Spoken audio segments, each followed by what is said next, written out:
first thing I want to tell you about was this surprise tonight. This moment.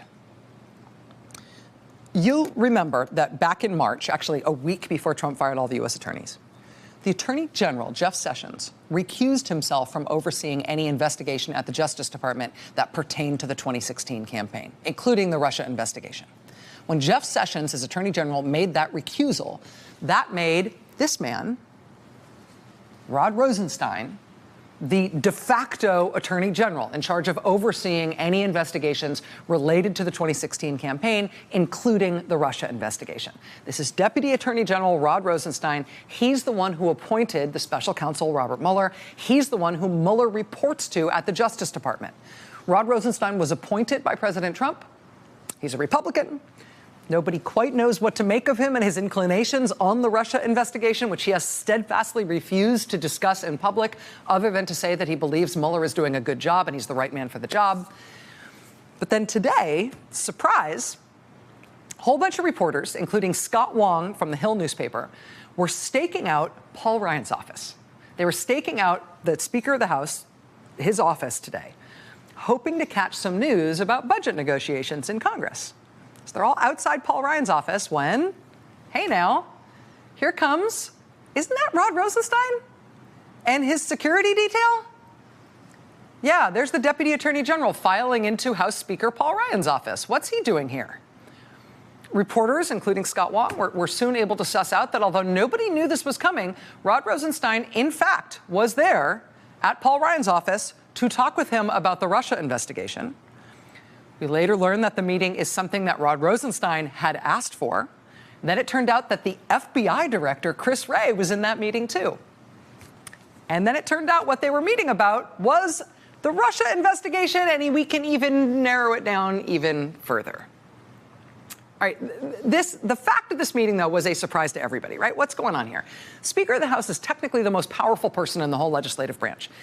And while all these very controversial inquiries have been underway in the House, right, technically under his leadership, Speaker Paul Ryan has mostly been able to stay out of the whole Russia story.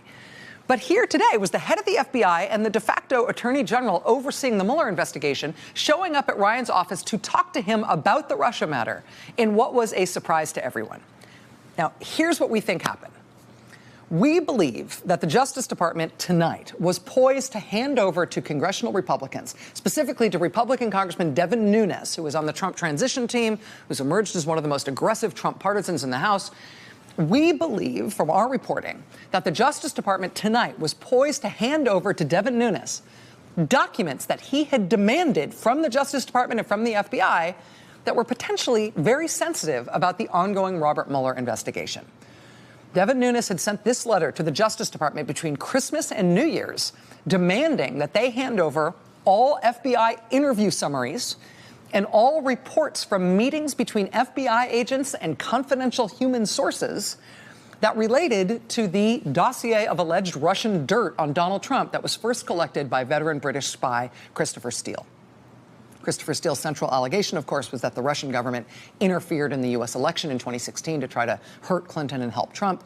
That central finding of Steele's dossier was, of course, borne out and affirmed in the U.S. intelligence assessment on the Russian campaign that came out a year ago this week.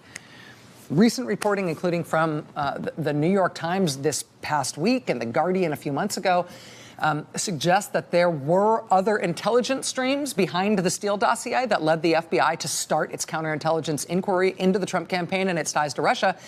But the Steele dossier was definitely something that the FBI looked at hard. We know Christopher Steele showed the dossier to an FBI agent in the late summer of 2016 during the presidential campaign. We know the FBI sent a team to debrief him on his dossier and his findings the month before the presidential election. Whether the FBI then followed up with sources or did their own interviews and investigations to disprove or verify or build on what Christopher Steele found, well, wouldn't you like to know, Devin Nunes? Wouldn't you like to see their confidential interview transcripts and their meetings, the FBI reports from their meetings with confidential human sources? Now, Our reporting indicates tonight that Nunes was poised to get documents from the FBI and the DOJ tonight in response to his letter demanding that they hand over this sensitive FBI investigatory material right in the middle of the Mueller investigation. But then, surprise, we believe the Justice Department was poised to hand that over, but then surprise, the Justice Department didn't actually hand over anything to Devin Nunes tonight. And at like 4:30 this afternoon, in walks the Justice Department to Paul Ryan's office. The Deputy Attorney General and the head of the FBI, they walk into the office of the man who could be construed to be Devin Nunes' boss in Congress, right? Devin Nunes is the head of the Intelligence Committee in the House, but Paul Ryan is the head of the House. So the top officials in the DOJ and the FBI went directly to Paul Ryan tonight. We are told they were there to talk about the Russia investigation and Devin Nunes in particular. Wow, that's something. And I say it's something because I have no idea what that is. We really don't know what happened there. Speaker Ryan's office is referring people to the Justice Department and the FBI. The Justice Department and the FBI are saying nothing about what happened here. But this was a surprise meeting. And those documents that were supposed to go to Devin Nunes tonight did not go there. And conceivably, those documents could have been opening up very sensitive stuff from the middle of the Mueller investigation while it's underway. Drama.